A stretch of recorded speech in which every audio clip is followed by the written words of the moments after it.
Yes, it's going. Prepare to live stream the meeting. You know, with this way we can have a lot of people in the same meeting room.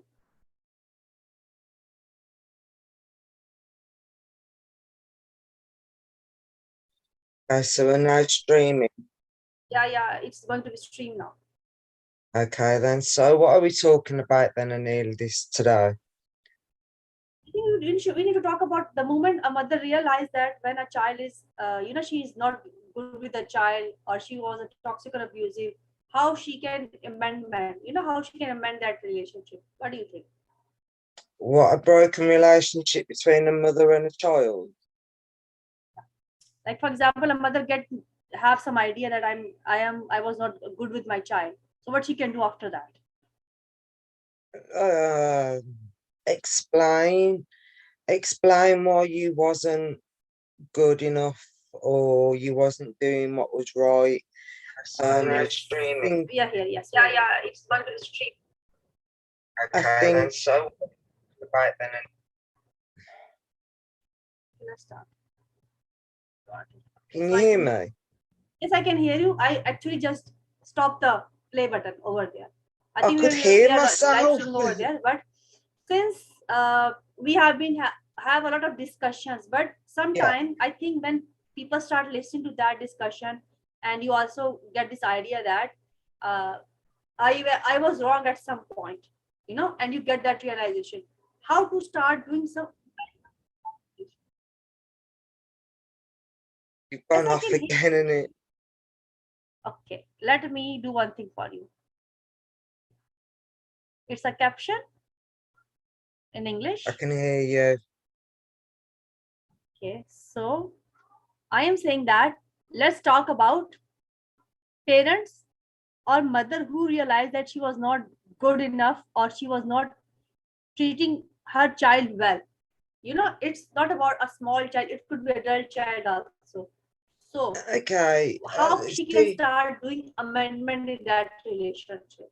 by Sometime it's not acknowledging, too late and you by still have time acknowledging, to do work through that. So what do you yeah, think? but What a person can do? the first thing that mother can do is acknowledge what she's done and put her hands up and say, yes, I did do this, but there's a reason. Um, when you're building relationships with your children, it's all about trust. And if you lose that trust in your parents, especially your mother, it's really hard to be able to trust again and to be able to trust anybody. Because if you can't trust your own mom, then who can you trust? I'd always wanted answers. I always wanted my mom to put her hands up and say, yes, I did this, I did wrong, this was why. And she never did. I mean, I used to question her all the time about certain things that I remembered, and she'd just laugh it off and she'd turn it all into a joke. And she'd say to my husband, oh, I fought for her, I did everything I could for her. And it's like, what little world are you living in? Because what you're saying is not what I remember. So, I had a lot of conflict there until I received my social work files, and I found out that what I remembered was the truth. She was coming out with just pure lies. But by the time I got my social worker files, my mum was riddled with cancer, and I was banned by the rest of the family. I wasn't allowed to go and see her in hospital. I wasn't allowed to speak to her on the phone. I wasn't allowed to have any sort of communication with her whatsoever. So I went to see her in the mortuary and in the chapel of rest, sorry, and I just I just knew there and then that every question that I had died. There was never going to be an answer to the questions that I had, even though I'd been questioning her for years about what had been going on. And, it was never, she never took it seriously. So if you've got that chance to be honest, be open, be honest, and tell your child, yeah, I did do this, and either I'm sorry, this was what was going on in my life at that time, or I needed help. And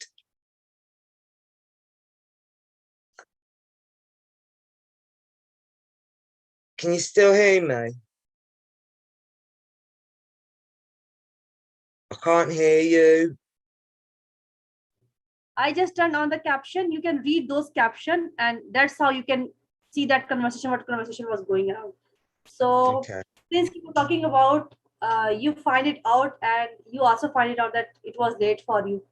Do you think that did your mother wanted to amend relationship with you? Because it's like today we are talking about that you find it out that you were in a pattern, somehow your friend told you, or you were listening to some of our discussion, and you wanted to change yourself.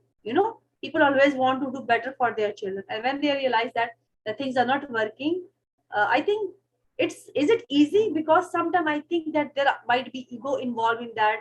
It's not easy to saying sorry to your child. I think It's not easy. Okay. the way my mum tried to make up for it was she was to my oldest child, she was absolutely amazing. She adored her. She took her everywhere. She gave that child everything she wanted. She gave her everything that I never had of her: love, support, understanding, you know, not material things, but emotional. And, she was absolutely amazing. But then when I had my second child, that nastiness came out in her again. And I don't understand why she treated my other daughter the same way she was treating me. And it was like, I can't have this. I can't have her, damaging my children because she doesn't know how to behave. And I always say that it's not my fault that I didn't get the answers, because it's not like I didn't try. I did ask. I asked time and time and time again, and she'd just give me feeble excuses. There was no real reasoning as to behind why certain things happened. So, as a mother myself, I always make sure that I'm open and I'm honest with my children. They know that they can come and talk to me about absolutely anything. I won't get mad at them. If anything, I'm happy that they feel safe enough to come and talk to me about whatever it is that's on their mind. I never had any of that, and that's what a mum needs to be. A mum is a protector, a mum is a giver, a mum is a carer, a mum is a nurturer, so you've got to be those things in order to be a mum. Forget about everything else. You don't need to be your child's mate or anything else. You're their parent, you're their mom, but that doesn't mean that you've got control over that child, because at the end of the day, that child is their own person. But if you form a bond with your child that you instantly know that there's something not right, then those lines of communication are open, because you've built that trust. And that's what I made sure I did with my girls, that I always made sure that there was always, no matter what I was doing, no matter whatever, if they needed me, I was there. If they needed to talk to me, you know it's be gone again.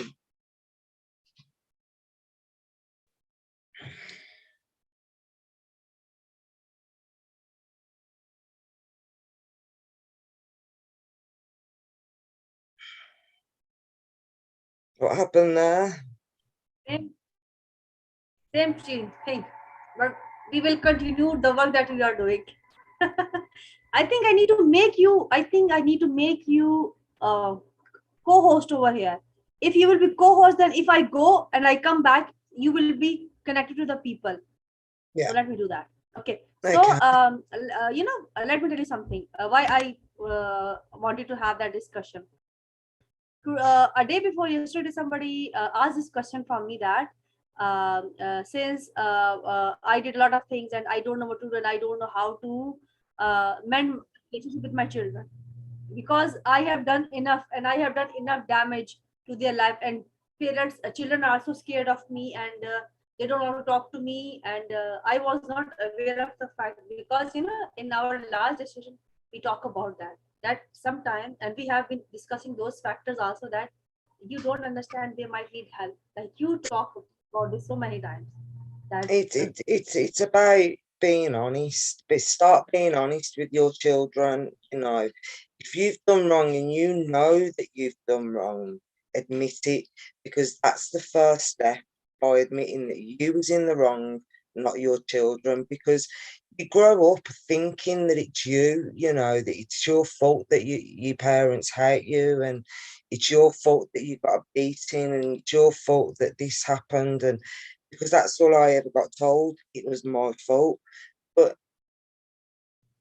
you can't, when you're a mother, you have to be able to admit when you're wrong, especially to your own children, because like I say, those are the only people that should be important in your life, that you do want to be honest with them and you do want to be open with them. And so I think the first stage is actually recognizing what you've done wrong, and then maybe set up a meeting in a mutual place and sit down and let them, if your children want to air their grievances, let them, don't argue with them, just let them say what they need to say. And then you say what you need to say, and hopefully from that you can start building the fractures in the relationship. But it depends on how you approach your children. You can't just go in there and, like a bull in a china shop. You've got to give them the chance to speak. You've got to give them the chance to tell you how you made them feel. and like you're saying that it's not easy to say sorry to children, and sometimes it's also difficult for children to say sorry to their parents, and it could be vice versa. But the point is, when you have time, like we have only one life, you don't know that what is going to happen next. Like you talk about this all the time, that you want to make memory with your children, you don't know what is going to happen, and that is the life of everyone, and you want to have that thing. But if you look toward your life, how you get that realization? Since you talk about this, that you have one aunt and she was very good with you, and she was taking care of you, and you mentioned also other people also, but everybody is not like you, or they don't get this idea that they could be different, you know and your abuse, you did not try to take your abuse into your as an excuse. I'm not saying that abuse is an excuse, or it's not nothing, or I would say that, or if somebody is abused, being abused or tortured in any form, or they have any kind of trauma, it does not exist. It exists actually. So the point is that somebody people try to put that on their head. Maybe they don't want to get rid of that. Maybe they are just using it is an excuse, because that's how their defense mechanism is. And when I was just thinking about it, but one day I realized that, because it was their normal actually. For them, emotional abuse is a normal thing. So if you abuse somebody, that is a normal thing. If you say something bad, it's a normal thing for that person. But creating a new normal for yourself was not easy for you also. For example, if you're even talking to each other, we have different faces. So we are two different people. So for you to change yourself, for me to change yourself, for you, that is a process and that takes time. But if you look toward yourself, and I know that it's not easy thing, it's a very difficult thing, you know to do exactly the same thing that people did not show you. So how much amount of emotions it take, or how much energy it have been, it consumes your energy. What do you think about that, if you look toward yourself? Because you really need some uh, you know appreciation for that actually. Like every mother What? need appreciation. To be very honest, this is what I say. They need appreciation, Okay. but yeah, but those When mothers. Mhm. when I got with my older children's biological, um, I never wanted children. The children was the last thing because I'd always thought that my mum, the way my mum treated me, there was no way I could treat a child that way. And in order for me not to treat a child that way, it's best just not to have them. And I was so steadfast up until the age of 19. And then I got hoodwinked into having a child. The biological promised me all sorts of things that he'd never leave, he'd always put his children first, and it was all just a load of lies. But again, that's enough. That's a thing that I got from my mum. You know, I clung on to the first person that could help me get out of that house, and in order to do that, I had his baby. So you know, and when I became a mom, oh my God, the love that I felt for that child was just, it was unbelievable. And think that anybody could hurt any child of any age, it's really it really got to me. And it's like, do you know what? I won't be like my mum because I don't want to. You still hear me then, Anila? Because you went all off screen then.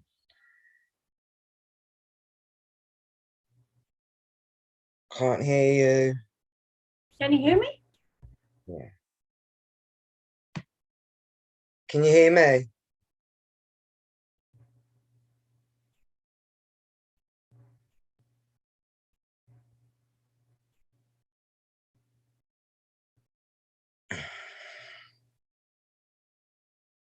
Anila?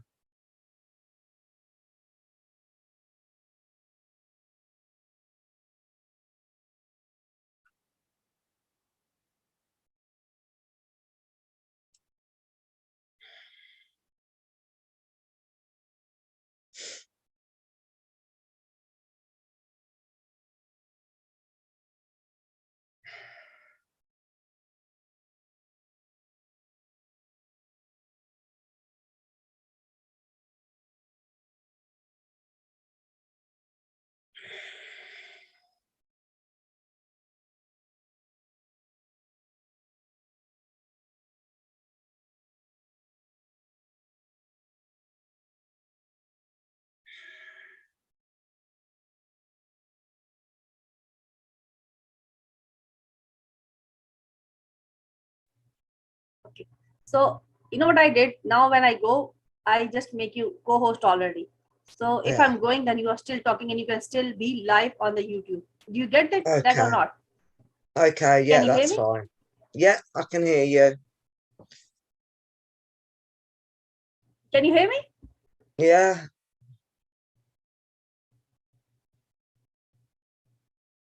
Anila, can you hear me?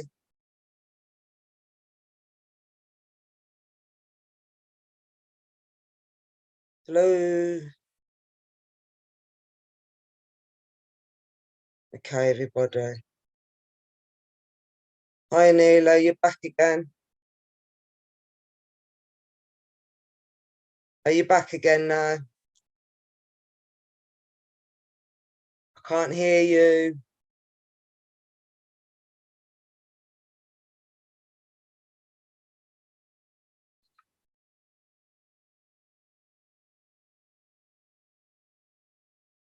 Yes, I am back. I actually make you co-host. So if I'm gone, you can still talk to the audience. Okay. Yeah. Okay. Can Sit, you hear me sit. right now? Yeah. Okay. I make you co-host, but if I'm gone from the stream, you are still live on the YouTube. Because Okay, then, Anila, no problem. that, okay. So okay, like we are talking about, because something that I need to understand sometime, because since I'm not a mother, I have done, like I do babysitting and I'm working with children also. Like I'm working with I work with parents, but there's still few things that you cannot get until you're actually a biological mother. Or I'm not saying to those people who might not be parent or who cannot be parents. I don't want to point it out to everyone. This is what I would like to. This is what I would want to have any kind of discussion we have. But the point is that I just want to make people understand that you can mend the relationship. You can work on that relationship. Don't you think so that we are doing those discussions just because of that? To break the cycle, to break the generational That's curse. it. No, this is what Yes, we want to do. We don't want you to hate the institution of family. We want you to love the yes. institution of family. Family. It's the it's them three words, Anila. Break the cycle. You have to. Somebody has to break that cycle. When does it get broken? You know, if you can't do it and you pass it on to your children, so you're going to allow your children to go through that because you couldn't break the cycle. You know, I find it really, really difficult that mothers have these tendencies of, especially towards daughters, that they just they find them as competition sometimes. And sometimes I think my mum saw me as competition because when she was with my dad, whenever my dad was around, not my stepdad, but my dad gave me his attention. And I don't think she liked that. She wanted the attention. And, you know, as far as my dad was concerned, my mum was married and she got a whole new family and whatnot. And this is why they stopped me from seeing him, because it was just pure jealousy. And that, again, that was irreparable because I lost my dad. I didn't have a chance to say goodbye to him either. But, it's just one of those things. You cannot keep, you cannot treat children the way you think you should be treating them and then expect them to be okay with you when they're older, when they're adults, because when they do become adults, that's when you're gonna get told. So be prepared, because if you're not prepared to own up for what you've done, then be prepared for these children to come out one day and say, why didn't you help me? Why didn't you save me? Why didn't you love me? You know, why didn't you care about me? Why did you do this? Why did you do that?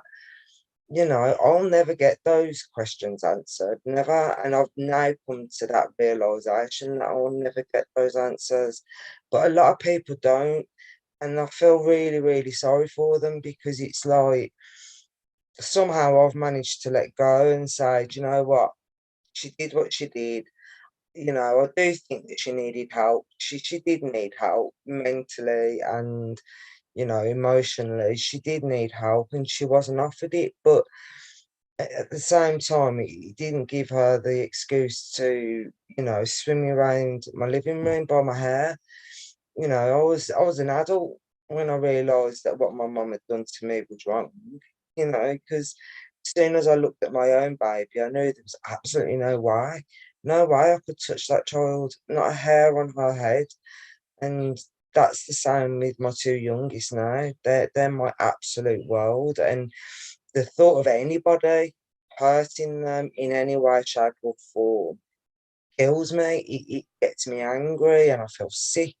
So, me personally doing that to my own children, there's absolutely no way. And I'd like to think that I have broken that cycle. It's not just me and my family that went through this. A lot of kids in my family went through this. And unfortunately, some of them haven't broken the cycle and it just carries on and it repeats over and over again. So I've had to literally, steer clear from family because they're not family. I realised that when my mum died, not one person asked me how I was. So it One of them, Anila, you've got to be able to take on the chin what your children are going to Exactly. say to you when you Exactly. do decide to apologise. You've got to take it, whatever they say to you. You cannot argue with them because you're, you're, what's the word? You're diminishing how they feel. You're reducing, you know, this anxiety in them, and that's not right. They've got this anxiety for a reason, and you're trying to minimize it's not right at all. So be honest, just be honest and listen.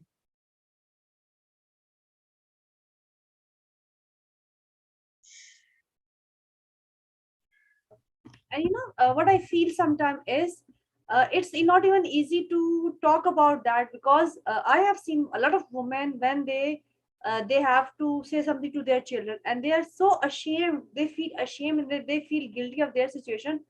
As a parent, you need to understand that it was not your fault in the way the other person was treating you. Sometimes we say this because I have seen people would say that you have been treated that way because you let other person treat you that way. You did not make the boundaries. Okay, you were weak, maybe you don't know how to make the boundaries, but does it mean that you should be treated that way? you know so the other person action was not your responsibility. you know you did not give them aggression. It was coming from their own head. You don't ask them to maybe do some kind of drugs. They were doing that. You don't ask them to be maybe drunk or whatever they are. But the point is that it is so easy to say somebody get out of that relationship. It's so easy to say this. Let me tell you something. There was a question, somebody asked that question in a group, that I am a little bit skeptical about my fiance because I know somebody and I have maybe some idea that they are maybe know each other, maybe they're already married and stuff like that. And can you imagine that everybody was laughing at that? And she was saying that, can somebody help me? And there was laugh, laugh, laugh, laugh, laugh. Somebody say this, that are you mad? And there was 60, 70, maybe around 60, 70 likes on that. And everybody was laughing at that. And I said that, why everybody is laughing? Why you think that you're smarter than her?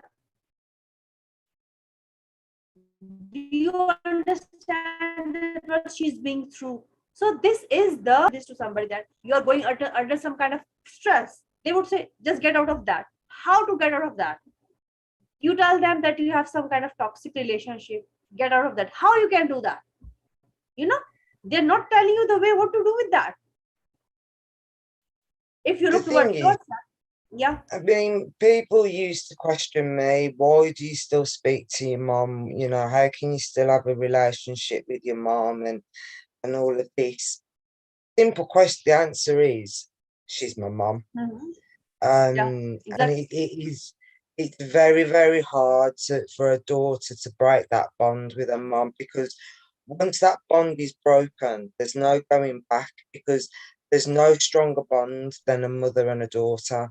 So once that bond is broken, there's no going back. And it was only later on that the bond between me and my mom got broken. I was in my 30s when that bond got broken. But before then, she was still in my life. She was still controlling my life, and I allowed it. I allowed her to do it, and all simply because she was my mom. Everybody else I cut off. I'd cut off my stepfather, my stepbrother and sister, and I cut everybody off apart from my mom. Yet she was the one that caused the most abuse and allowed the abuse, and so. But I always left the lines of communication open with her. But obviously, when she was, her whole body was just riddled with cancer.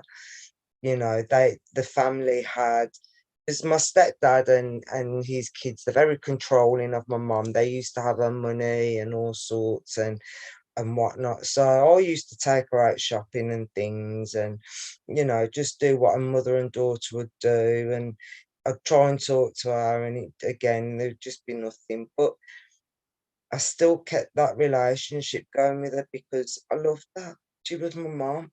And when I went to see her at the Chapel of Rest after she died, the cried for so many different reasons. I cried because I was never going to get the answers. I cried because I thought, well, this is it. This is the end. I'm never. What do I do now? What? How do I find out what's going on? What happened? And then I don't know. It's once she died, and I went to visit her in the Chapel of Rest, and like I said, I cried, and I did cry. Um, it was just a case of letting her go, and then once I was, able to do that, then my everything else just fell into place. Like, it's done, it's over with. You're fighting for nothing, and there's nothing left to fight for anymore. So you just let them go, don't you? And you have to get on with your life and get used to the feelings of you're never going to get those answers. And I'm not the only one. There's millions of people out there that want answers to certain things and whatnot, and they're never going to get them. And it's a shame because it's you love your mom unconditionally, and when you don't feel that back from your mom, it's heartbreaking. I used to lie in bed at night and think, what if I died? Would she cry? Would she cry if I died? And I'd think of ways to kill myself, and I just all because I didn't care about my stepdad. I didn't really care about him. But my mom, when she attacked me, it hurt in more ways than one, if that makes sense.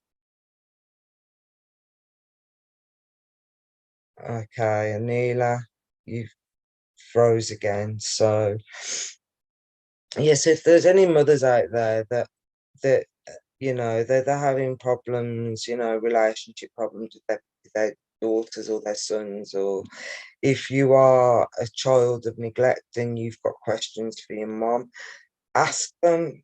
Don't be afraid. You're an adult. You've got the right to know why these things happened and why your own mother allowed these things to happen. So if you want to ask questions, ask questions. If you're not happy with the answers, tell them you're not happy with the answers. It is hard. It's daunting. And if you are lucky enough to get answers, be prepared to not like some of those answers.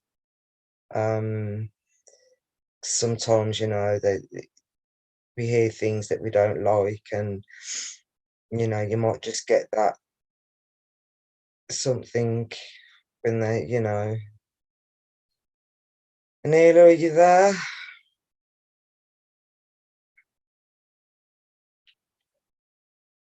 Well, we're still live, so yeah. Um, I don't know what else to say. I'm waiting for Anila to come back on.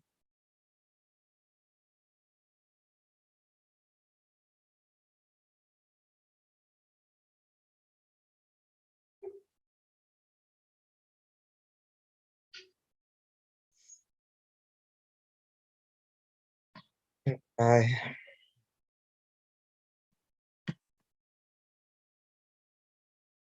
Well, this isn't going very well. Internet where Anila is really, really bad, as you can appreciate. Anila's in Istanbul, if I'm correct. And obviously there's some conflict going on over there. We were talking yesterday, and Anila's electrics went off. It was a complete power cut. They mess around with the internet. Excuse me. So might end this because she's just not there.